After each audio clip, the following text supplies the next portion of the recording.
देखिए, स्वामी प्रसाद मौर्य के एक बार फिर से बोल बिगड़े हुए नजर आ रहे हैं। बांदा में आयोजित बौद्ध महोत्सव में स्वामी प्रसाद मौर्य ने विवादित बयान दिया है। उन्होंने कहा है कि जिन्ना नहीं हिंदू महासभा ने बांटा था भारत पाकिस्तान। हिंदू राष्ट्र की बात करने वाले लोग देश के दुश्मन हैं। ये बयान स्वामी प्रसाद मौर्य की ओर से दिया गया है। उन्होंने कहा है कि भारतीय संविधान के अनुसार भेदभाव नहीं किया जा सकता। इसके साथ ही साथ उन्होंने ये भी कहा है कि आस्था और जाति के आधार पर भेदभाव नहीं किया जा सकता। कोई हिंदू राष्ट्र की करेगा तो दूसरा क्यों नहीं करेगा। ये बात स्वामी प्रसाद मौर्य की ओर से कही गई है। इसके साथ ही साथ उन्होंने ये भी कहा है कि हिंदू महासभा ने बहुत पहले हिंदू राष्ट्र की बात कही थी, जिसके परिणाम स्वरूप भारत और पाकिस्तान बना है। भारत पाकिस्तान के चुनना के कारण विभाजन नहीं हुआ था। तो ये विवादित बयान स्वामी प्रसाद मौर्य की ओर से दिया गया है, जिसमें कई तरह की बात उन्होंने कही है। और साथ ही साथ ये भी बता दें कि हिंदू महासभा के कारण विभाजित हुए थे दोनों देश। ऐसा बयान स्वामी प्रसाद मौर्य की ओर से दिया गया है। तो बांदा में बौद्ध महासभा का आयोजन किया गया था और इस दौरान उन्होंने भारत पाकिस्तान के विभाजन को लेकर यह बयान दिया है। हिंदू राष्ट्र की बात करने वाले लोग देश के दुश्मन हैं। बहुत पहले हिंदू राष्ट्र की बात हिंदू महासभा ने किया था। हिंदू महासभा ने किया था, जिसके राष्ट्रीय सावरकर भी रहे, वीर सावरकर भी रहे। उन्होंने किया था तो भारत और पाकिस्तान बन गया। भारत पाकिस्तान जिन्ना के नाते नहीं बटा। भारत पाकिस्तान इसलिए बटा था कि उस समय हिंदू महासभा ने देश के दो राष्ट्र की मांग किया था और दो राष्ट्र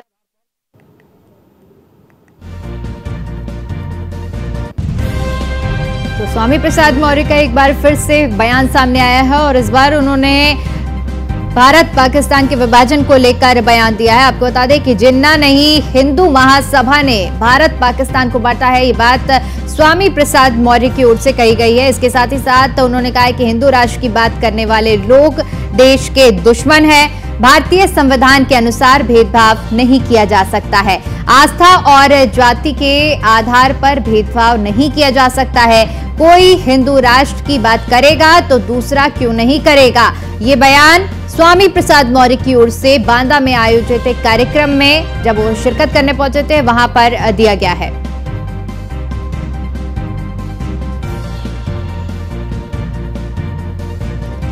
वहीं इसी खबर पर ज्यादा जानकारी के साथ हमारे संवाददाता एसके वाजपेयी हमारे साथ जुड़ गए हैं। एसके, देखिए, जिस तरह से स्वामी प्रसाद मौर्य का बयान सामने आया जिसमें उन्होंने कहा जिन्ना नहीं हिंदू महासभा ने भारत पाकिस्तान को बांटा है, अब एक बार फिर से ये बयान देकर सुर्खियों में आए हुए हैं स्वामी प्रसाद मौर्य।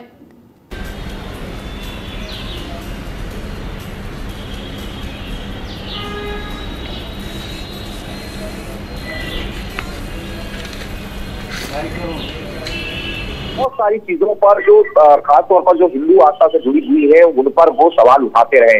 हालांकि इसके पहले उन्होंने केदारनाथ और बद्रीनाथ को लेकर भी सवाल उठाए थे।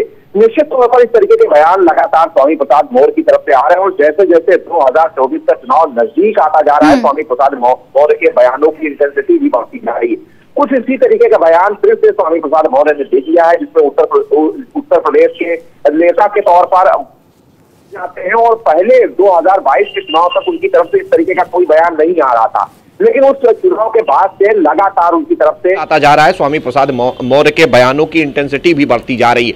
कुछ इसी तरीके का बयान फिर से स्वामी प्रसाद मौर्य ने दे दिया है, जिसमें उत्तर प्रदेश के नेता के तौर पर वो जाने जाते हैं और पहले 2022 के चुनाव तक उनकी तरफ से इस तरीके का कोई बयान नहीं आ रहा था, लेकिन उस चुनाव के बाद से लगातार उनकी तरफ से इस तरीके के बयान आ रहे हैं। रोकना चाहूंगी, लौटूंगी आपके पास। हमारे साथ हमारे संवाददाता बांदा से ज्ञानेश शर्मा है, जिनके साथ आपको बता दें कि जल शक्ति राज्य मंत्री रामकृष्ण निषाद इस वक्त मौजूद हैं। जी ज्ञानेंद्र, देखिए, आप इस वक्त आपके साथ जल शक्ति राज्य मंत्री भी मौजूद हैं, बातचीत करिए। और देखिए, मेरे साथ जल शक्ति मंत्री रामकेश जी है, मैं रामकेश जी से बात करूंगा। ये बताइए, जिस प्रकार से कल स्वामी प्रसाद मौर्य ने बांदा में आकर एक बयान दिया है कि वास्तव में जो देश का बंटवारा है वो जिन्ना ने नहीं बल्कि हिंदू महासभा के लोगों ने किया है, क्या कहेंगे आप? देखिए, जिस तरह से स्वामी प्रसाद मौर्य जी के अनर्गल बयान आ रहे हैं, निश्चित रूप से उन्होंने इतिहास को नहीं पढ़ा भारतवर्ष का इतिहास अगर देखेंगे या पढ़ेंगे, वैदिक काल है, मुगल काल है, इधर अंग्रेजों से लड़ाई लड़ करके देश को आजाद कराया है। इन इतिहास को जानना चाहिए और इसके बाद बयान देना चाहिए। भारत हमेशा सनातन धर्म को मानने वाला देश रहा है। निश्चित रूप से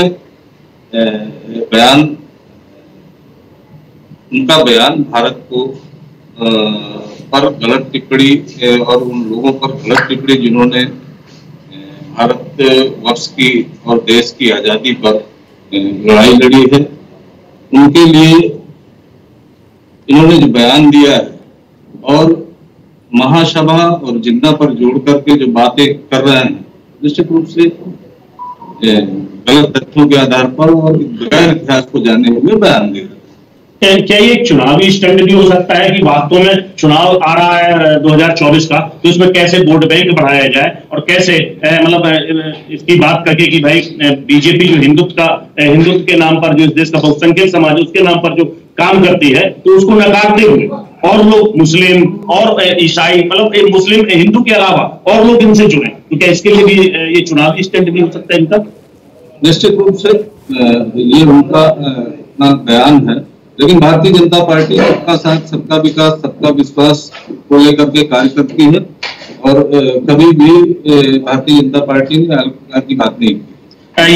ज्ञानेंद्र, मंत्री जी से सवाल पूछिए। देखिए, जिस तरह से लगातार विपक्षी गठबंधन बनाए, विपक्षी एकता की जब से बात हो रही है, लगातार हमें देखने को मिला है कि सनातन पर चोट पहुंचाने की बात की जाती है और स्वामी प्रसाद मौर्य अपने बयानों को लेकर हमेशा से विवादों में रहे हैं। एक बार फिर से अब ये विवादित बयान सामने आया है। भारत पाकिस्तान के विभाजन को लेकर ही उन्होंने सवाल खड़े कर दिए।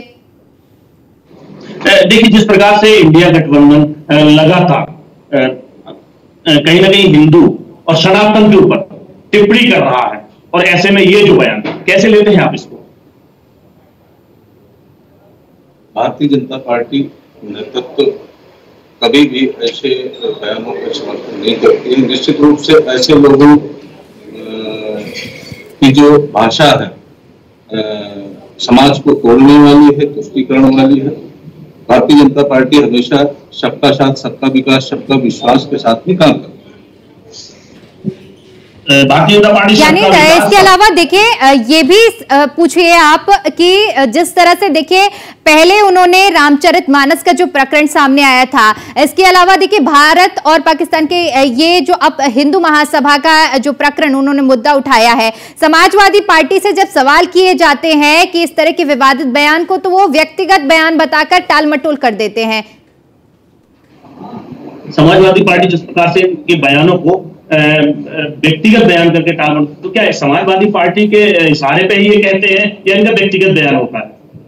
निश्चित रूप से समाजवादी पार्टी की नीतियां ही तुष्टीकरण की रहती है, समाज को तोड़ने वाली रहती है। अब इस समय जो अपने शीर्ष नेतृत्व भारतीय जनता पार्टी आदरणीय मोदी जी पर और योगी जी पर विश्वास व्यक्त करके जनता जनार्दन ने जो आशीर्वाद दिया है, विकास का रथ जो चला है, निश्चित रूप से ये बौखलाए हुए हैं और गलत बयान दे करके लोगों को गुमराह कर रहे हैं। मंत्री जी का साफ साफ कहना है कि जो ये बोलते हैं स्वामी प्रसाद मौर्य, ये इनका व्यक्तिगत कम, और मुझे लगता है जो समाजवादी पार्टी है उसका एजेंडा ज्यादा होता है। रामकृष्ण जी, बहुत बहुत शुक्रिया आपका हमारे साथ जुड़ने के लिए, और ग्रामीण बहुत बहुत धन्यवाद अपना जानकारी साझा करने के लिए। और